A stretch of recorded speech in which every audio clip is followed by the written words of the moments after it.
జాతీయ స్థాయిలో ఇవాళ నరేంద్ర మోడీ గారి ప్రభుత్వం చేస్తున్నటువంటి దుర్మార్గాలు కానీ విద్వేషపు ఉద్వేగాల భారతాన్ని వాళ్ళు ఆవిష్కరిస్తున్నటువంటి తీరు విషయంలో మా పార్టీలో చర్చ జరిగి మరి భారత రాజకీయాలకు సంబంధించి ఒక బాధ్యత కలిగినటువంటి భారతీయుడిగా ఇవాళ భారతదేశం విషయంలో ఏం చేయాలనేటటువంటి ఒక చర్చ జరిగితే ఆ చర్చను కూడా జీర్ణించుకోలేని స్థాయిలో ఇవాళ ఈ జాతీయ పార్టీల నాయకులు ఉన్నారు. నిజంగా ఒక మాటలో చెప్పాలంటే కాంగ్రెస్ బీజేపీ ఇవి రెండు జాతీయ పార్టీలు కాదు, భారత జాతికి ద్రోహం చేసిన పార్టీలు. కాంగ్రెస్ కానీ భారతీయ జనతా పార్టీ కానీ ఇవి రెండు కూడా భారత జాతికి ద్రోహం చేసినటువంటి పార్టీలు. కాంగ్రెస్ పార్టీకి చెప్పుకోవడానికి చరిత్ర ఉందేమో కానీ తెలంగాణలో అదేవిధంగా భారతదేశంలో భవిష్యత్తు మాత్రం లేదని చెప్పి స్పష్టంగా ఇవాళ మేము చెప్పదలుచుకున్నాం.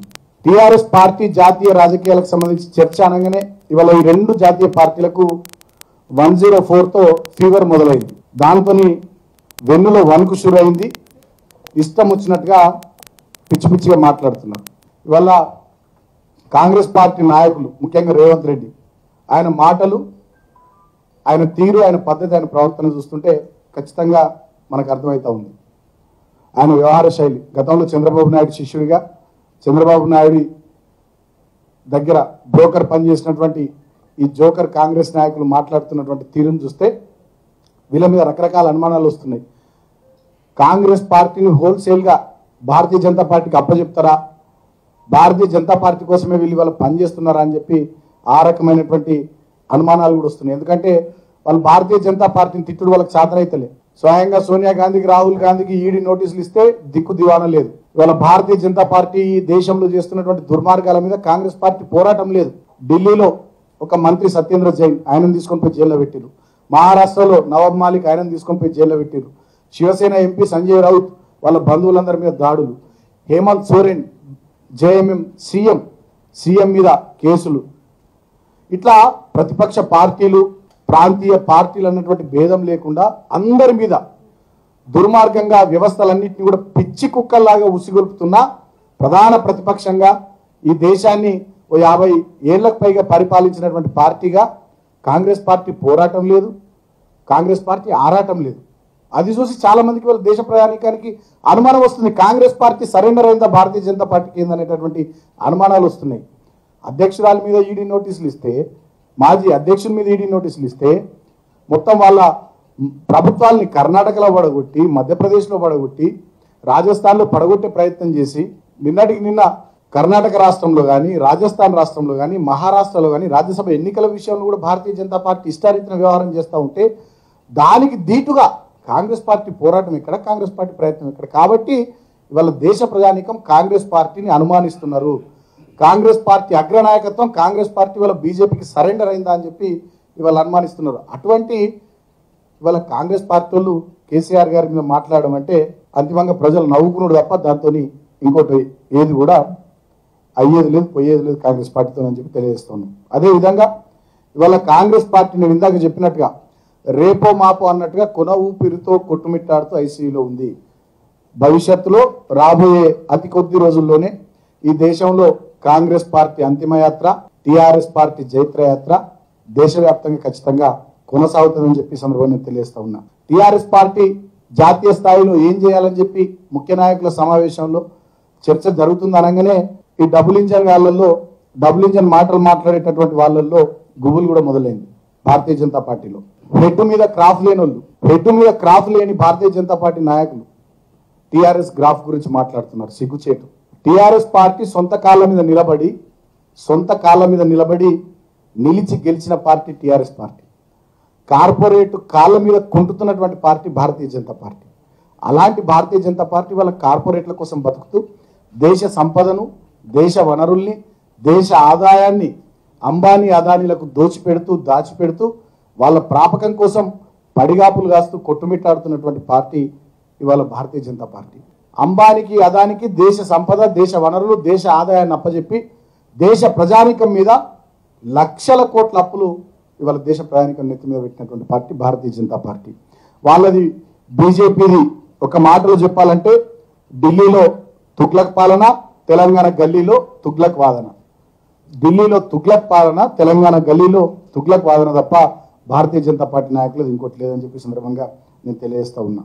ఇవాళ తెలంగాణ రాష్ట్రంలో జరుగుతున్నటువంటి సంక్షేమ కార్యక్రమాలు, అభివృద్ధి కార్యక్రమాలు ఇదే భారతదేశంలోని ఇతర రాష్ట్రాల్లో కూడా డెఫినెట్గా జరగాల్సినటువంటి అవసరం ఉందని చెప్పి, దేశ ప్రజానీకం యొక్క జీవితాల్లో గుణాత్మకమైనటువంటి మార్పు రావాలని చెప్పి ప్రత్యామ్నాయమైన ఎజెండా, అభివృద్ధి ఎజెండా, ప్రగతిశీల రాజకీయాలు, అభ్యుదయ రాజకీయాలు, అభివృద్ధి రాజకీయాలు, గుణాత్మకమైనటువంటి మార్పును తీసుకొచ్చే రాజకీయాలు ఈ దేశంలో జరగాలని చాలా బలంగా కోరుకుంటున్నటువంటి పార్టీ నాయకుడు టీఆర్ఎస్ కేసీఆర్. విద్వేషపు రాజకీయాలు, ఉన్మాదపు రాజకీయాలు, విషపు పూరిత రాజకీయాలు, చిల్లర రాజకీయాలు చేస్తున్నటువంటి ఇవాళ ఈ కాంగ్రెస్ పార్టీ కానీ భారతీయ జనతా పార్టీ కానీ ఇవాళ వాళ్ళ విధానాలను దేశం ముందు ఖచ్చితంగా దేశ ప్రజానీకం ముందు పెడతాం. దేశ ప్రజానీకం ముందు ఇవాళ భారతీయ జనతా పార్టీ నేతృత్వంలోని కేంద్ర ప్రభుత్వం చేస్తున్నటువంటి దుర్మార్గాలన్నిటి మీద కూడా చర్చ పెడతాం. దేశ ప్రజల ముందు భారతీయ జనతా పార్టీ చేస్తున్నటువంటి నరేంద్ర మోడీ నేతృత్వంలో కొనసాగుతున్నటువంటి దాష్టికపు పరిపాలన, దానివల్ల ఈ 8 సంవత్సరాల కాలంలో జరిగినటువంటి నష్టాలు, పెరిగినటువంటి అప్పులు కానీ, సమాఖ్య స్ఫూర్తిని దెబ్బతీసిన తీరు కానీ, పెరుగుతున్నటువంటి నిత్యావసర వస్తువుల ధరలు కానీ, పెట్రోల్, డీజిల్, గ్యాస్ సిలిండర్ల ధరలు కానీ, పెరుగుతున్నటువంటి నిరుద్యోగిత రేటు కానీ, దేశం యొక్క జీడిపి క్రాష్ అయినటువంటి తీరు కానీ, ఇతర దేశాలతోని భారతదేశం యొక్క సంబంధాలు, మన విదేశీ వ్యవహారాలు దెబ్బతిన్నటువంటి తీరు కానీ, డాలర్తోని రూపాయి మారకం విలువ ఆల్ టైమ్ రికార్డ్, డాలర్తోని రూపాయి మారకం విలువ ఆల్ టైమ్ రికార్డు ఏ స్థాయికి పెరిగిందో ఆ విషయాలు కానీ, ఈ అన్ని విషయాలను కూడా ఇవాళ డెఫినెట్గా దేశ ప్రజల ముందు ఖచ్చితంగా చర్చకు పెడతాం. వీళ్ళ అపసవ్య విధానాలు, అసమర్థ విధానాలు, వీళ్ళ చేతగాని పరిపాలన వల్ల దేశ ప్రజానీకం లాక్డౌన్ సందర్భంలో కానీ, కరోనా సందర్భంలో వ్యాక్సిన్ల కోసం కానీ, ఆక్సిజన్ సిలిండర్ల కోసం కానీ ఏ రకంగా ఇబ్బంది పడ్డారో ఆ విషయాలను కూడా ఖచ్చితంగా దేశ ప్రజల ముందు పెడతాం. అన్ని విషయాలు దేశం ముందు పెట్టి ఈ భారతీయ జనతా పార్టీ నేతృత్వంలో నరేంద్ర మోడీ ప్రభుత్వం చేస్తున్నటువంటి దుర్మార్గాలు, అన్యాయాలు, వాటన్నిటి మీద దేశ యువతను, దేశ ప్రజానీకాన్ని, దేశ రైతాంగాన్ని, దేశంలో ఉన్నటువంటి మేధావులందరినీ కూడా ఖచ్చితంగా టీఆర్ఎస్ పార్టీ జాగృతం చేస్తుంది. మరో పోరాటానికి దేశం ఖచ్చితంగా సిద్ధపడుతుందని చెప్పి మేము భావిస్తూ ఉన్నాం, ఆశిస్తూ ఉన్నాం. ఆ క్రమంలో బాధ్యత కలిగినటువంటి భారతీయుడిగా ఒక నయా భారత్ కోసం భారతదేశంలో అన్ని వర్గాలు, అన్ని కులాలు, అన్ని మతాలు, అన్ని రకాల జాతుల ప్రజానీకం సంతోషంగా బతికేటటువంటి ఒక నయా భారత్ కోసం స్వప్నిస్తున్నటువంటి కేసీఆర్ గారి మీద ఈ సందర్భంలో భారతీయ జనతా పార్టీ నాయకులు కానీ, కాంగ్రెస్ పార్టీ నాయకులు కానీ చేస్తున్నటువంటి చిల్లర వ్యాఖ్యలు మేము కూడా తీవ్రంగా ఈ సందర్భంగా ఖండిస్తూ ఉన్నాం. ఇటువంటి వ్యాఖ్యలు మానుకోకపోయినట్టయితే ఖచ్చితంగా మీకు తగిన రీతిలో తెలంగాణ ప్రజానీకం, భారతదేశ ప్రజానీకం బుద్ధి చెప్తారు. ఇప్పటికైనా భారతీయ జనతా పార్టీ, కాంగ్రెస్ పార్టీ నాయకులు పద్ధతి మార్చుకోవాలి. ఇష్టం వచ్చినట్టుగా ఒక మహానాయకుడిని పట్టుకొని ఎట్లా పడితే నోటికి ఎంత వస్తుందంత మాట్లాడేటటువంటి కాంగ్రెస్ పార్టీ చంద్రబాబు నాయుడు బ్రోకర్ ఇవాళ కాంగ్రెస్ పార్టీకి అధ్యక్షుడు ఉన్నాడు. ఒక జోకర్, తెలంగాణ రాజకీయాల్లో ఒక జోకర్, పట్ట పగలే నోట్ల కట్టలతో అడ్డంగా దొరికిపోయినటువంటి ఒక గజ దొంగ, తెలంగాణ రాజకీయాల్ని కలుషితం చేసినటువంటి కులగజ్జి ఉన్నటువంటి ఒక వ్యక్తి రేవంత్. వాళ్ళు అలాంటి వ్యక్తి తెలంగాణ ఉద్యమంలో ఎన్నడూ తెలంగాణ ప్రజలతో లేకుండా తుపాకులు పట్టుకుని తెలంగాణ ప్రజల మీదకి పోయినటువంటి వ్యక్తి ఇవాళ తెలంగాణ రాష్ట్రాన్ని తెచ్చిన మహానాయకుడి మీద మాట్లాడుతున్నటువంటి తీరు, బిడ్డ ఖబర్దార్, జాగ్రత్తగా మాట్లాడు, పద్ధతిగా మాట్లాడు, నోటికి ఎంత వస్తుందంత మాట్లాడితే ఖచ్చితంగా నీకు తగిన రీతిలో జవాబు చెప్పడానికి తెలంగాణ ప్రజానికి సిద్ధంగా ఉంటారని చెప్పి కూడా నేను హెచ్చరిస్తా ఉన్నా. అదేవిధంగా బండి సంజయ్, కేసీఆర్ తెలంగాణ ఉద్యమం మొదలుపెట్టినాడు, అదే కరీంనగర్లో చెడ్డీలు వేసుకొని తిరిగిన బండి సంజయ్ ఇవాళ ఆయన కూడా నోటికి ఎంత వస్తుందంత మాట్లాడుతున్నాడు. గుండు మీద, హెడ్ మీద క్రాఫ్ లేనివాడు టీఆర్ఎస్ గ్రాఫ్ గురించి మాట్లాడుతున్నాడు. ఆయన కూడా ఇష్టం వచ్చినట్టుగా అవగాహన లేనటువంటి వ్యక్తి.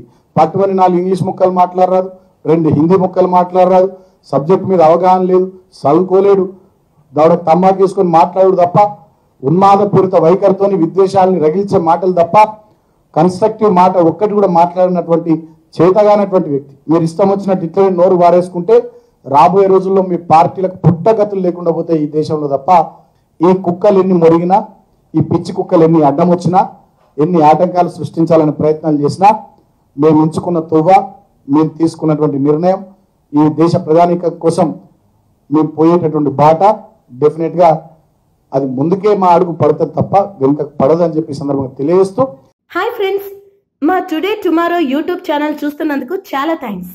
మరిన్ని లేటెస్ట్ వీడియోస్ కోసం వెంటనే సబ్స్క్రైబ్ చేయండి. అలాగే ఈ బెల్ ని కూడా రింగ్ చేసేయండి. మా నోటిఫికేషన్స్ అన్ని మీ మొబైల్లో వస్తాయి. అలాగే మా వీడియోస్ మీకు నచ్చితే లైక్ చేయండి, షేర్ చేయండి, నచ్చకపోతే కామెంట్ చేయండి.